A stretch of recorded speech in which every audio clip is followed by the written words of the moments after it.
Assalamualaikum warahmatullahi wabarakatuh.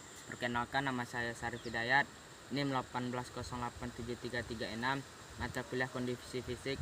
Saya akan membaca materi yang terakhir dari bab 11 sampai bab 13. Komponen biomotor pemandangan umum.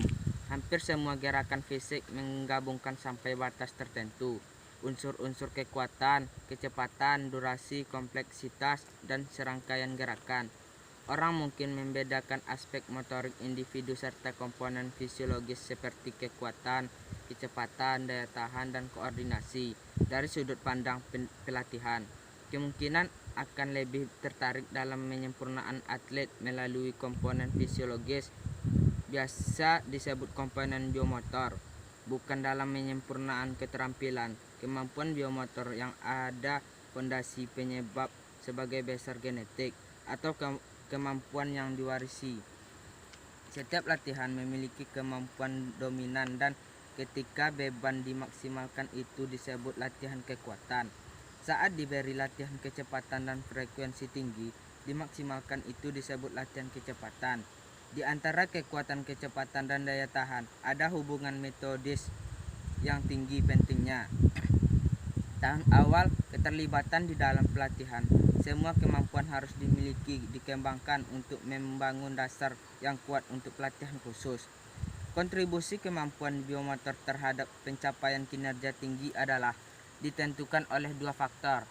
Satu, faktor rasio di antara mereka sebagai refleksi dari spesifik olahraga.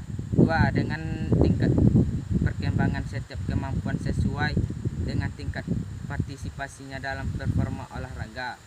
Pengembangan kemampuan biomotorik sangat spesifik dan tertarik dengan metode ini dipekerjakan. Namun bahkan ketika kemampuan dominan dikembangkan, ia memiliki efek tidak langsung pada kemampuan lain. Program pelatihan bertujuan khusus untuk mengembangkan daya tahan aerobik dalam kondisi tertentu. Mungkin ini memiliki transfer negatif untuk kekuatan dari kecepatan, sementara pelatihan khusus untuk kecepatan selalu disebut efek netral. Latihan kekuatan adalah salah satu bahan paling penting dalam proses membuat atlet.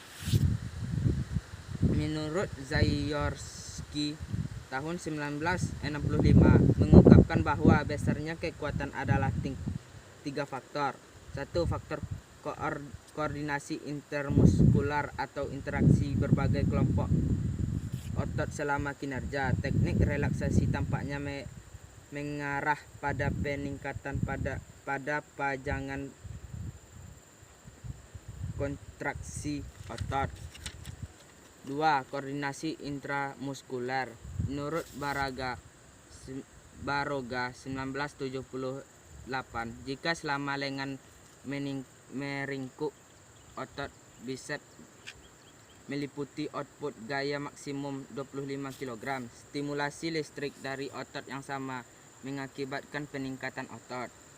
3. Kekuatan yang dengan otot bereaksi terhadap impuls saraf. Otot bereaksi terhadap stimulus pelatihan hanya sekitar 30% dari potensinya. Suatu program pelatihan juga akan memungkinkan kelompok-kelompok serat otot berganti, sehingga ketika satu kelompok serat otot kehabisan tenaga, yang lain kelompok akan mulai berkontraksi sehingga menghasilkan peningkatan kekuatan. Mengurangi kekuatan gravitasi menghasilkan jenis kontraksi yang biasa disebut konsentris dan menunjukkan khusus di mana panjang otot lebih pendek. Kontraksi konsentris atau mengalahkan gaya gravitasi adalah teknik latihan yang umum digunakan oleh kebanyakan orang atlet menggunakan beban grafis. Orang menokok kekuatan gravitasi adalah cara mengembangkan kekuatan lebih jarang digunakan meskipun sangat efektif. Selama kontraksi eksentrik seperti otot-otot sebenarnya memanjang selama fase stimulasi. Itu yang terjadi ketika congangan dampak diserap setelah melompat dari benda tinggi. Peralatan isonetik. Dalam semua kasus isonetik, kontraksi terjadi di mana resistensi aparatus diadakan konstan di seluruh rentang gerakan selama gerak yang menggabungkan baik kontraksi konsentris dan eksentris. Mesin menggunakan perlawanan yang sama dengan kekuatan yang dilakukan oleh atlet. Resistensi tetap otot dapat mengembangkan ketegangan seringkali lebih tinggi dari yang dikembangkan selama masa dinamis. Kontraksi melalui kondisi statis dan isometris. Penerapan kekuatan atlet melawan bingkai atau objek imobil yang dibuat khusus tidak akan menghasilkan gaya yang dihasilkan atlet.